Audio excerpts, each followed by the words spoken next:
One of the most important survival skills is knowing how to pack a bag and really knowing what you're doing. It doesn't nearly cost as much money as you would think, and it can be done with very simple, basic things that you use every day. I also like to put some tools in here, nothing fancy, nothing crazy, just hatchet, folding saw, buck knife, stuff like that. One of the other, actually probably the most important survival skill is just being able to walk for really, really, really long periods of time. Also being able to jog and being able to run for hours if you need to. That tends to get boring after a while, so what I like to do is mix it up. I'm going to step back a little bit. And what I do is I curl my pack while I walk. This is nothing new. Our ancestors did this a lot because you were constantly carrying stuff. You were carrying children or carrying something for other people in your tribe. All right, so you're walking around after a while. You want to switch sides. You can count your reps if you really want to, or you can set a timer or just figure it out. I like to just kind of go with the flow. And I'll work one side to exhaustion while I'm walking. Another thing you can do, as you go, you increase the weight of your pack, and sometimes it's great to do training sessions with a heavier pack. If you're traveling in a real survival scenario, less is more though. You want to go the lighter the better, because obviously you need to be able to run if you need to run. And a heavy pack will slow you down. So here's another thing you can do. Always have a pack stick or a hiking stick. I don't prefer long hiking sticks. I like just about waist level, so I can grab it like this. All right, doesn't need to be anything fancy, doesn't need to be like a wizard staff or anything like that. Just a small, basic, solid hiking stick that I know I can rely on. And then what you do, this is one of the ways, you take it and you slip it through the straps. And most packs will have, if it's a good pack, it will have a good strong carry handle. And I'll show this later, but you can also use rope, and you can use things like paracord, and you can make other workout mechanisms with your backpack. So this defeats the need for the gym and to have a gym membership and constantly have to go do the same workouts every day just to look good. You'll get very strong doing this. So you can curl one arm. Try to train both sides as equally as you can, or grab it like a barbell. Do your curls this way. You can also do pack presses. These are great for the shoulders, keeping them strong, keeping them agile. Okay? It can sometimes take a lot to be able to pick something up or pick someone up and lift them above your head. Your shoulders are actually one of the smallest, weakest muscles in your body, so you have to train them a lot. All right, so there's that. Then there's also, to support your shoulders, training your triceps, which is the back. It's the opposite your bicep. Tricep, bicep. A lot of people know this stuff, but just in case you don't. So you're going a little bit difficult, tough to get used to, but you can do it. So you're going behind the back, and you're doing a tricep press, or rather a tricep extension like you would with a dumbbell. You'll see this a lot at most gyms. You'll see people standing in front of the mirror right by their bench doing these. Switch sides, just like anything else. I like to put my hand on my hip like this, just for balance. Or you can put your arm out, it's up to you. And you can also do these without the hiking stick. So you just grab the carry handle, and while you're walking, you go like this. A little bit more difficult because you'll find that the pack will tend to bump against your shoulder, which is why I prefer to use the hiking stick for that one. Then there's also these, which I was doing in the gym before I really got into all the hiking skills and stopped going to the gym. And I'm currently in the best shape of my life. So like most things, the gym is I'm not going to say entirely a scam. Some people, they prefer to go pump iron and they like being around other people. I don't. So it's just not for me, and I found that I get way better workouts when I'm outside a lot. That's just how I prefer to do it. You do you. So instead of going all the way up and doing like a shoulder press out front, what I like to do with either a barbell or the pack is just do a standing bench press. And this would simulate if you had to shove somebody away from you. That's why another good skill to work on is being able to sprint really quickly. And let me put this down for a moment. Being able to sprint really quickly towards somebody if you have to, and shove them and cover and get them out of your way. And you can do that by building really strong legs by walking and running a lot and jumping a lot, doing all the things that our ancestors used to do, because honestly, they had the right way. And that's my opinion on it. So here's another one. This will make you real strong. So you might be a little bit like me and you have a history of being somewhat of a video game nerd, okay? Maybe you like RPGs and fantasy games, maybe you don't. Maybe you know, when you were a kid, you used to dream of being like a knight or something, or a wizard or whatever. Well, you can be. There's really no rules. You can pretty much be whatever you want to be. You just create yourself into the most realistic version of it. And if you play, I've found that if you play a certain type of character in a video game, or you like a certain type of comic book or manga, I'm not really into that stuff, or just books in general, the things that you gravitate towards most are really who you are in essence. So you don't let other people tell you that you can't do it. You can do it. And I'm here to show you that you can do it. So this is your shield, if you got nothing else. That's why all the hard stuff like your pan, if you have a frying pan and other metal, like a metal flask, for instance, or your tools, go towards the back. Okay, it goes towards the back of your pack. All the soft stuff, blankets, extra clothing, is what you want right here, resting against your back. So it provides cushion in case you fall. And that way if somebody hits you from behind, or you do fall, the harder, heavier stuff is taking the brunt of the impact. So your pack is your shield. All right, and start light with this. Even if you have to use an empty pack, just get used to grabbing the handle. You can also go through the strap if you want a little bit of extra support. I find it to be a little bit annoying. Depends on, you know, the backpack and how it functions. But so your stick is your sword, your hiking stick. That's why you want it to be good and solid. You want to check it. This is also a good one to do shin tapping and tapping the bones in your arms to build strong bones. That way, if you do have to fight, which is unfortunate, and no warrior would ever want to actually fight if they didn't have to, it's only if it's a necessity. All right, the key is no violence, doing things without violence, but it's in case you have to protect somebody or protect yourself, you want to be very good at violence, just in case. So this is your shield, this is your sword. What I like to do is I prefer to lead with the foot, not like this, but with the foot that I'm using my shield on, or rather my backpack. So if I have my backpack, and you should train both sides so you get used to using both, then my left foot, where my backpack is in my left hand, my left foot leads. So my shield is in front of me, and I can strike with my stick, or just point it and hold it. If it's an animal, just to stay protected and stay behind it and be able to back away, okay? And if it does strike, you're protected, and you want to really work on having a good, solid, what I call the iron grip. Squeeze your tools when you use them. Hammer, axe, hiking stick, really squeeze it. And when you swing, you don't want to be like this, because that isn't going to work. See how I got a loose grip? That's for performance. That's when you're doing the staff spins and all that other stuff that you see in like Star Wars. Okay, this is real fighting. And keep in mind, with just about anything, I'm a bit of a hack. I'm a hacksmith. It's kind of what I do. I just figure it out. I do what's practical. I learned how to fight mostly by being in fights, real fights in real situations that taught me time and again that I didn't know shit. All right, and then some of it is from official like martial arts training, if you want to call it that. But the real training is out on the street. It's when you're put to the test. It's how far you can go, how fast you can run when you need to, how far you can jump if you need to, how strong you actually are.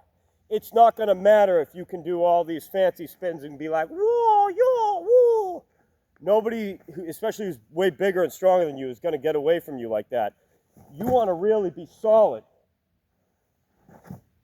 And you want to really train your body and your footwork to be able to move around. And when you strike, you want to strike hard. And keep your weapons and your protection in front of you as often as you can. It's almost no different than boxing, right? So, say you're boxing. This is one of my stances. I want to make sure that I'm planted and I'm solid, but I can still move. And if somebody hits me, I make sure that they get hurt by using my elbows, by using my arms, and I toughen and strengthen my bones, even though people used to make fun of me for doing that. All right, there's a reason why real martial artists train that way. Because when you get hit, you want your defense to also be your offense. When you get hit, you want them to get hurt. If they're attacking you and you don't want to fight, which is the key to not fight, okay? That's always the goal, is to end the fight, or to not fight at all. So, when you fight, it's like having a sword and shield. Shield's out in front. This is your guard. You block and strike. Block and strike. And move. Another thing you can do for that, believe it or not, this ends up being a really good workout. Just walk around like this. It doesn't matter what people think, especially when you're out in the woods. Just walk around and flex. I'm not even kidding. You'll get really strong doing this. I just call it brace. It's another fight technique. So you can do it when you have your backpack on, or just hold the pose like this. You can walk around like this.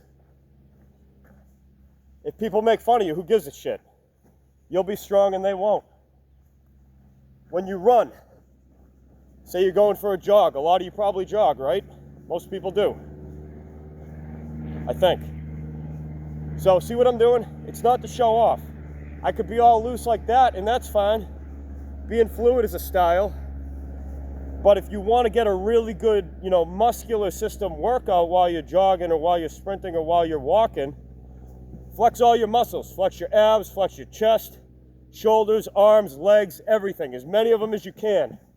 And run like this. And that way, even when you're running, you're protected. So if you have to run towards somebody to get them out of the way, or you got to get around them, you're covered. So you practice running like this. And you're flexing all of your muscles, as many as you can. Your legs, your torso, all of it. Your arms. You can run like this. Who gives a shit? Rocky did it, right? Or run like this. Or like this and do arm circles while you're running. Keeps your shoulders nice and ready to go. Keeps them strong. So circle your arms like this while you go for a jog. Do some punches while you're running. Practice your punches. A lot of boxers do this. You can run and practice your kicks. It's up to you. You can practice running up to somebody and then kicking. That's the stuff that's actually going to work. Is say you're my opponent right now, and I have to get you out of the way, and there's no choice. I have to move you, or I don't get by you, and I need to get by you. So I'm running towards you, and then I'm going to cover and I'm going to kick, and I'm not going to back up. I'm going to keep going right through you. So that's how you really fight. And in all actuality, I prefer to use, my right side is still technically my good side, but if I'm going to cover, most likely I want to be covered with my right. So I would be striking from here, and most likely just keeping my stick like this, and backing off or trying to get away from whatever's coming after me. Better yet, just take your pack. I don't know what channel this is going on, so subscribe to Masters of Yore if you haven't. It's another hot day out today. I'm already sweating. Haven't even done my workout yet. So, you got your pack on? If you can help it, don't lose your pack. You want to really plant yourself good, and this is where that brace technique comes in. So feet go into the ground like so. Some teachers might teach you to be more like a ballet dancer. That might work in training. But if you really got to get through somebody, or you got somebody way bigger and stronger than you coming at you, you want to be planted. You want to make sure that they can't move you. All right? So keep those feet into the ground, but be ready to move. You can still do that and be very solid. And you want to really have a nice strong grip on your stick, right? So this stays out in front of you. If you can help it, don't swing at all. If they're coming after you, stay behind this and keep it in front. And if you have to hit and get it right back to position. Another thing that works is just literally swinging and being a cheap ass. Like this. If people are coming after you, just keep swinging and keep the stick in front of you as much as you possibly can. And do it harder than this. I'm just showing for example. All right, so you're moving, you're able to move, you're able to stay mobile. And even your arms as you swing, if you tuck your chin like a boxer, right, tuck your chin, stay guarded. So if they do hit you, they hit your forehead. So you're coming in like this, and you're moving. And your guard, just like as if you were boxing or in a fist fight, even though you're swinging your hiking stick, see how I'm behind my guard? I'm behind my forearms, which are also there to protect my nose, protect my eyes, protect my mouth. And that way, if I do get hit, I've created a very small strike zone because I'm always moving. I always got my lead foot in front if I can help it. My arms, every time I swing, act as a shield. All right, so I'm able to move and strike. And you can even, once you get better at it, and you do a lot of leg workouts and a lot of jogging, jumping and lunging, you can start to move like a dancer and really put your all into your strikes using your legs. Back and forth, while you back up, while you move in, okay? And that, while you're doing all of that, you're remaining fluid, but you're training your whole muscular system and your bones to stay as solid as possible. So you're flexing, right now I'm flexing my calves, hamstrings, quads, glutes, core, meaning my torso, my abs, chest, shoulders, arms, everything. And I'm still able to strike.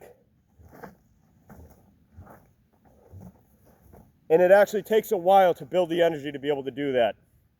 To be able to last, to be able to talk, to be able to shout, to be able to run, to be able to jump, to be able to fight. I'm counting on one hand, right? There's a lot to it. There's a whole lot to it. And it's more than people realize. To be able to do all of this, bracing your entire body while remaining fluid at the same time, being able to strike, being able to kick, being able to stay guarded, being able to move and evade, and knowing also what to do when the situation arises. It's a lot of stuff. It's all very basic, and that's the best thing about it, is literally anybody who applies themselves can do it.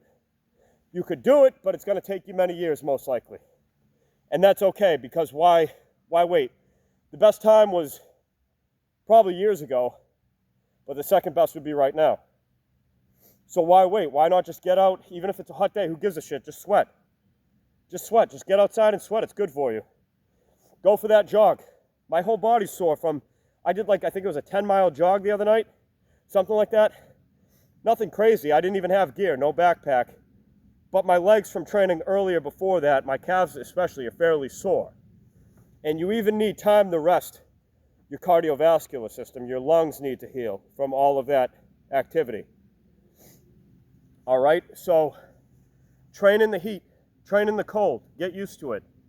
Load up your pack eventually when you're ready. Take your hiking stick and go for a jog down woodland trails. Take a compass with you, learn how to use a compass. All you got to do, say that this phone is the location of my vehicle. Well, if I'm going this way, meaning out there, yonder way, right?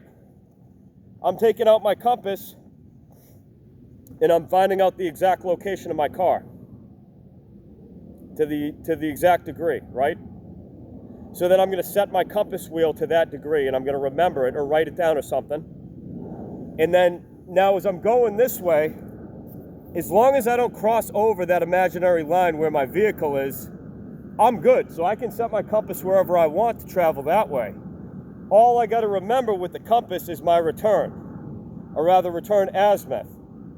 All right, so that would be the exact point that, say I step away from my vehicle and my compass is level, and I find out the exact degree.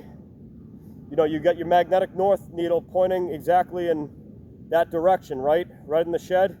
Look this stuff up. I'm not here to teach a compass lesson, but this is just the basic stuff. So you find out where your vehicle is, and as long as you don't cross that imaginary barrier line where your vehicle is and you go out a different way, then you know exactly what you got to follow on your compass to get back. So even if you eventually, you know, you pack a bag and you practice going way out in the woods, it's really simple, basic stuff. You just know, like, you calculate exactly where your return azimuth is, and look this stuff up again. Don't just take my word for it. And then you're just following that back to your car. It's easy. It's actually way easier than it sounds. And then you're going out and you're doing all the hi-ya, hi-ya eventually. And again, oh, here's another one. So when you start packing your bag with more and more, or you can fill it with rocks or do whatever you got to do to train. Use this as your squat bar. Then you're doing squats, and then eventually go to this. Jump.